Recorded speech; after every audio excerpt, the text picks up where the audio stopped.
Oui, l'instant revue de presse, déjà le 26 du mois de novembre. Qu'est-ce que le temps passe vite. Nos confrères, petit toujours d'énergie, d'inspiration. Actualité oblige. C'est avec Landry Salanon que nous irons déjà en place. Landry Salanon, bonjour. Bonjour Joël Yetonji. Alors, pour nos téléspectateurs ce matin, quoi de neuf? Écoutez, il y a une grosse affaire au Bénin qui défraie la chronique depuis hier. Cette affaire de 3000 kg, c'est-à-dire 3 tonnes de cocaïne qui serait retrouvée, disons, emballée dans des conteneurs en Uruguay et qui serait donc en transit vers le Bénin, en tout cas, ces informations. Alors, vous savez, la presse s'en est donc saisie. Ça fait du yo-yo, comme le dit ici au Bénin, avec différents angles qui ont été traités. Évidemment, c'est un sujet. Sans oublier aussi les lendemains de la crise politique.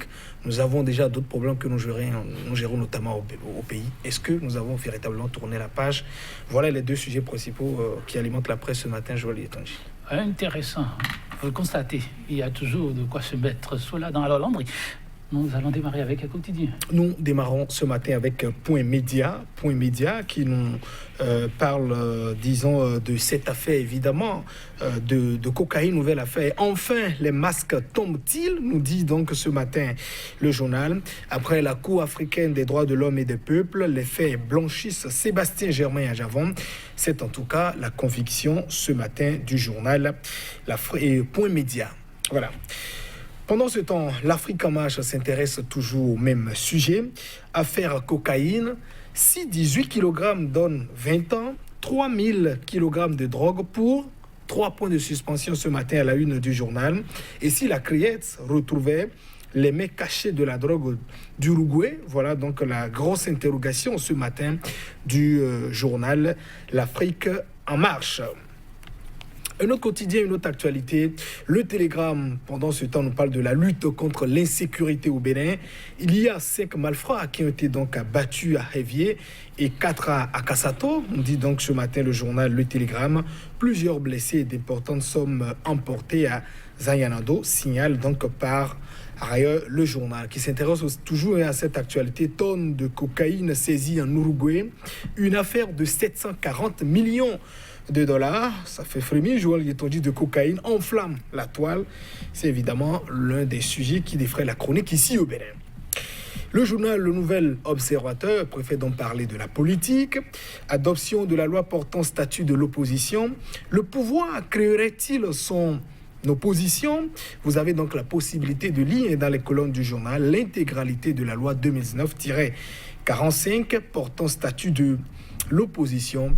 Le journal Le Nouvel Observateur qui nous dit par ailleurs que Boni Yahi sera bientôt de retour à Cotonou après son indigeste dribble. Voilà ce que dit le journal à Patrice Talon.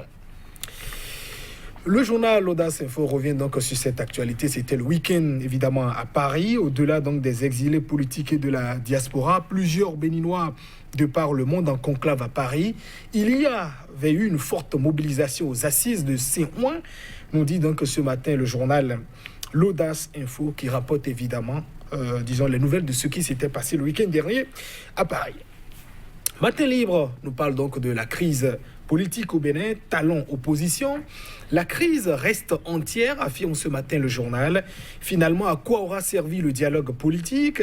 Une autre interrogation à la une du journal Matin Libre ce matin qui nous dit aussi que Zounon rejoint désormais Todjinou, Iko et Lokosu Emmanuel Zounon qui était donc jusque-là le secrétaire général de l'UNSTB.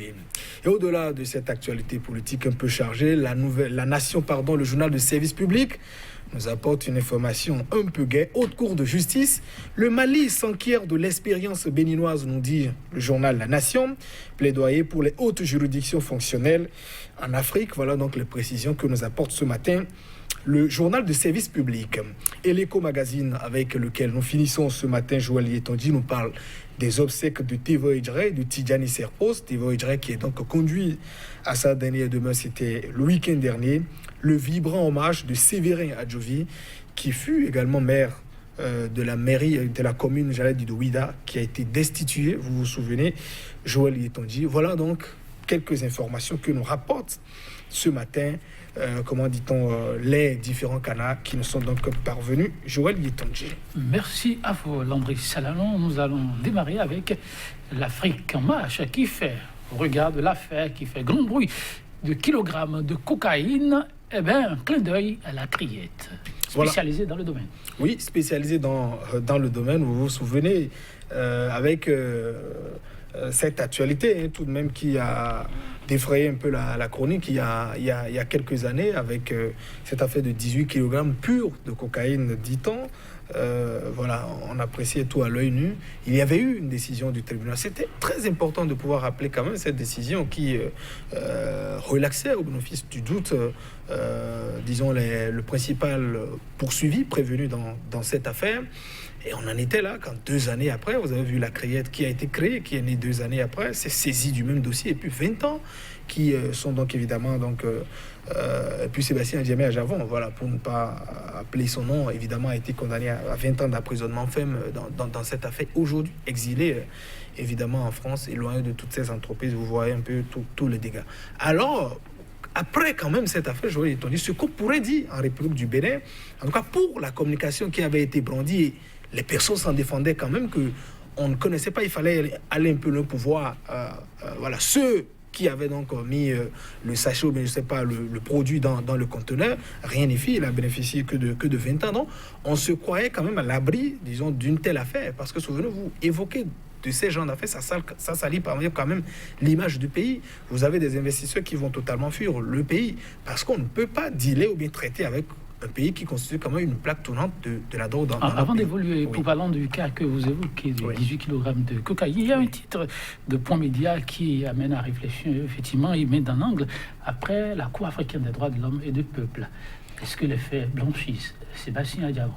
Oui, évidemment, vous savez, dans cette affaire, il y a le principal prévenu. Après, évidemment, l'exercice des différentes voies de recours ici au Bénin. Vous vous souvenez, il y avait un certain appel qui avait été donc introduit. Ça n'a pas prospéré avant que la décision de la Cour de la Criette ne soit donc rendue. Évidemment, il a saisi la Cour africaine des droits de l'homme et des peuples, qui a rendu d'abord, demandé d'abord à l'État béninois d'avoir à suspendre l'exécution d'une telle, d'abord des explications et après d'avoir à suspendre. 6 mois après, jusqu'à présent, nous n'avons rien. Alors, on apprend quand même, vous savez que les avocats de l'homme d'affaires ont donc saisi la Cour pour demander un certain dédommagement sur le point.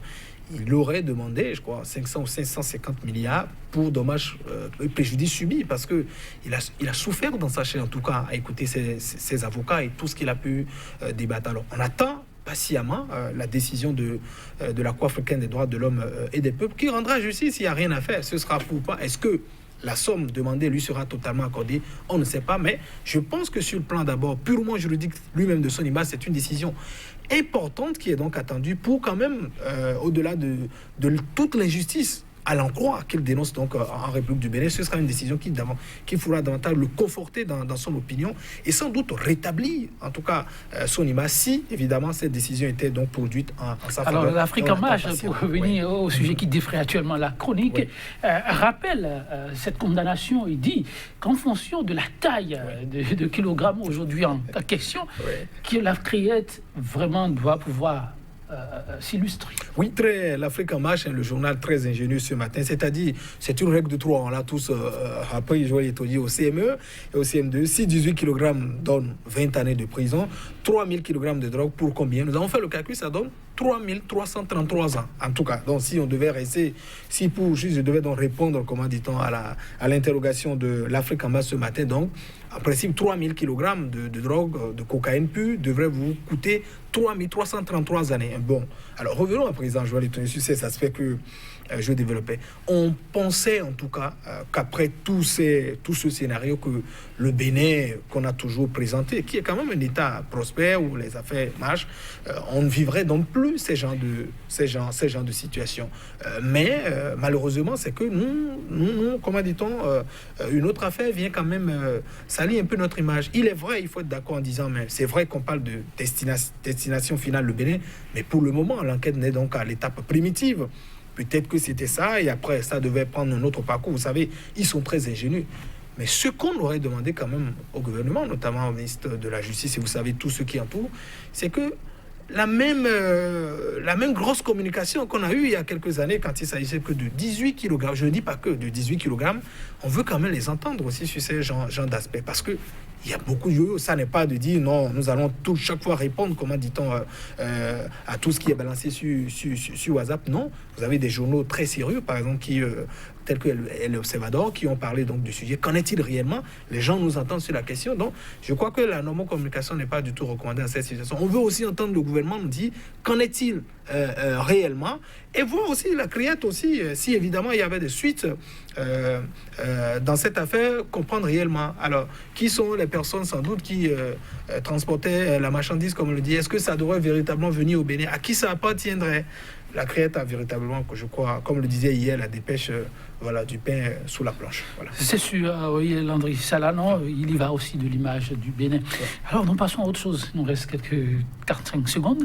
Matin libre, qui s'interroge finalement à quoi aurait servi le dialogue politique les 10, 11 et 12? Car, constatent nos confrères, la crise reste entière. Oui, la crise reste entière. À quoi aurait servi donc le dialogue politique? Peut-être à réviser la Constitution, à modifier les lois que nous avons pu observer. Sinon, en tout cas, la crise, elle est entière, elle est toujours présente. Vous voyez, les recommandations de l'opposition demeurent intactes, par exemple, et des autres partis politiques. Dans ces genres de conditions, comment est-ce que nous allons donc aux élections communales? Qu'est-ce qui doit pouvoir se passer? Rien encore. Et pendant qu'on n'a pas fini cela, je vais dire, voilà une autre affaire de 3 tonnes de cocaïne pure qui vient également s'ajouter. Que nous arrive-t-il au Bénin? Voilà. Merci beaucoup. Que nous arrive-t-il au Bénin? Mesdames, Messieurs, on s'en arrête sur cette interrogation. On se retrouve demain. Au revoir.